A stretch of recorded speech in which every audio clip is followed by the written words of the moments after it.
அனைவருக்கும் இனிய வணக்கங்கள். இன்றைக்கி நம்ம எந்த பதிவை பற்றி பார்க்க போகிறோம் அப்படின்னா 2025ஆம் ஆண்டினுடைய ஜூன் மாத ராசி பலன்கள் தாங்க நம்ம பார்க்க போகிறோம். அதுலேயும் குறிப்பாக மீன ராசி அன்பர்களினுடைய ஜூன் மாத பலன்கள் தான் நம்ம பார்க்க போகிறோம். இந்த ஜூன் மாதத்தில் எப்படிப்பட்ட நற்பலன்கள்லாம் கிடைக்க போகுது, எந்தெந்த விஷயத்தில் கவனமாக இருக்கணும், வழிபட வேண்டிய தெய்வங்கள் என்ன, அதற்குண்டான பரிகாரங்கள் என்ன அப்படிங்கிறது குறித்தும் நம்ம தெளிவாக பார்க்க போகிறோம். அது மட்டும் இல்லாமல் இந்த மாதத்தை பொறுத்த அளவில் அவங்களுடைய திருமண வாழ்க்கை, தொழில், கல்வி, ஆரோக்கியம் இதெல்லாம் எப்படி அமைய போகுது, குழந்தை பாக்கியம் இருக்குதா இல்லையா அப்படிங்கிறதையும் நம்ம தெளிவாக இந்த வீடியோக்குள்ளே பார்க்க போகிறோம். அதுக்கு முன்னாடி நம்ம சேனலை இப்போ தான் நீங்கள் முறையாக பார்க்குறீங்க அப்படின்னா சப்ஸ்கிரைப் பண்ணிவிட்டு பக்கத்தில் உள்ள பெல் ஐக்கானையும் கிளிக் பண்ணிக்கோங்க. அப்போ தான் நாங்கள் போடக்கூடிய வீடியோக்களை நீங்கள் தொடர்ந்து பார்க்க முடியும். இந்த 2025ஆம் ஆண்டில் மீனராசி அன்பர்களுக்கு ஒரு அற்புதமான பலன்கள் கிடைக்க இருக்கு. தொழில் பண விஷயத்தில் ஆனால் ரொம்ப கவனமாக இருக்கணும். 2025ஆம் ஆண்டில் சனி பயிற்சி, குரு பயிற்சி, ராகு கேது பயிற்சின்னு பல்வேறு முக்கிய கிரகங்களினுடைய பயிற்சிகள்லாம் நடைபெற்றது இல்லைங்களா? அப்படி இருக்கையில் இந்த 3 முக்கிய கிரகங்களினுடைய பெயர்ச்சியால் இந்த ஜூன் மாதத்தில் மீனராசி என்பர்களுக்கு எப்படிப்பட்ட நற்பலன்கள்லாம் உண்டாக போகுது அப்படிங்கிறத தான் நம்ம பார்க்க போகிறோம். ஜூன் மாதத்தை பொறுத்தவரை 29ஆம் தேதி மேஷத்தில் உள்ள சுக்கிர பகவான் ரிஷப ராசிக்குள்ளே பயிற்சி ஆகிறாரு. ஆனி 15ஆம் தேதியில் சூரியன் ரிஷபத்திலிருந்து மிதுன ராசிக்குள்ளே பயிற்சி ஆகிறாரு. அங்கே ஏற்கனவே குரு மற்றும் புதன் பகவான்கள் இருக்கிறாங்க. புதன் பகவான் 22ஆம் தேதி கடகராசிக்கு பயிற்சி ஆகிறாரு. கேது பகவான் சிம்ம ராசிக்கு பயிற்சி ஆகிறாரு. அதே போல் ராகு பகவான் கும்ப ராசியிலையும் சனி பகவான் மீன ராசியிலையும் பயிற்சி ஆகிறாங்க.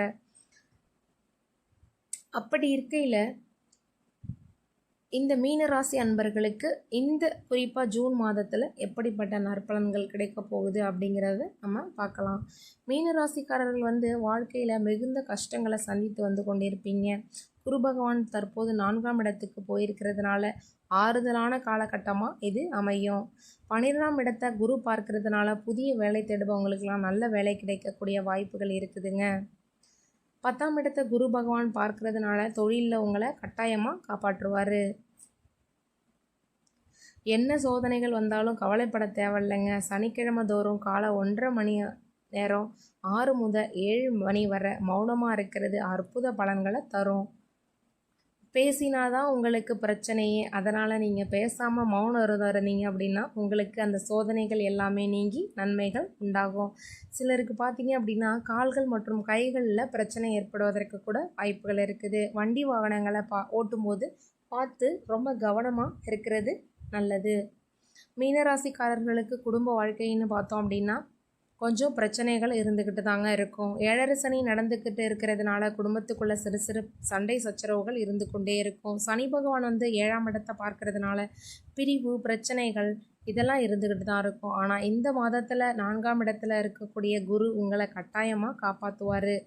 2ஆம் இடத்துல இருக்கக்கூடிய சுக்கிரனினுடைய அருளால் அனுசரித்து போவீங்க. உங்களுடைய வாழ்க்கை துணைக்கு நல்ல வேலை, சம்பள உயர்வு இதெல்லாம் கிடைக்கிறதுக்கு வாய்ப்புகள் இந்த மாதம் உங்களுக்கு அதிகமாக இருக்குது. மாணவர்களை பொறுத்தளவில் 9ஆம் வகுப்பு மாணவர் படிக்கும் மாணவர்களுக்கு கல்வியில் நல்ல வளர்ச்சி இருக்குது. 10, 11, 12ஆம் வகுப்பு படிக்கக்கூடிய மாணவர்களுக்கு நல்ல மதிப்பெண்கள் பெற்று ஆசிரியர்களிடம் பாராட்டக்கூட பெறக்கூடிய வாய்ப்புகள் கூட இருக்குதுங்க. கல்லூரி படிக்கக்கூடிய மாணவர்களுக்கு 8ஆம் தேதி வாக்கில் சீட்டு கிடைக்க பிரச்சனை இதெல்லாம் இருக்கும். படிப்பில் திண்டாட்டம் இதெல்லாம் அமைகிறதுக்கு வாய்ப்பு இருக்குது.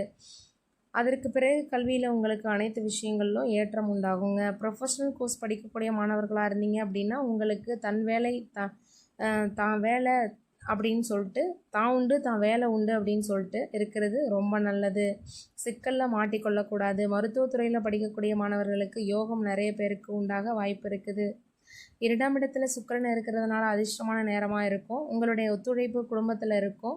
மனைவிமார்களுக்கு சாதகமான காலகட்டமாக இருக்குங்க. குடும்பத்தில் என்னதான் பிரச்சனை இருந்தாலும் இந்த மாதம் ஆறுதல் தரும் மாதமாக இருக்க போகுது. ஆரோக்கியம் அப்படின்னு பார்த்தோம் அப்படின்னா மீனராசிக்காரர்களுக்கு பலருக்கு ஆரோக்கியம் தொடர்பான பிரச்சனைகள் இருக்கும். மன அழுத்தம், கர்ப்பப்பை பிரச்சனை, மனநலம் பாதிப்பு, மரண பயம் போன்ற பிரச்சனைகள்லாம் இருக்க வாய்ப்பு இருக்குது.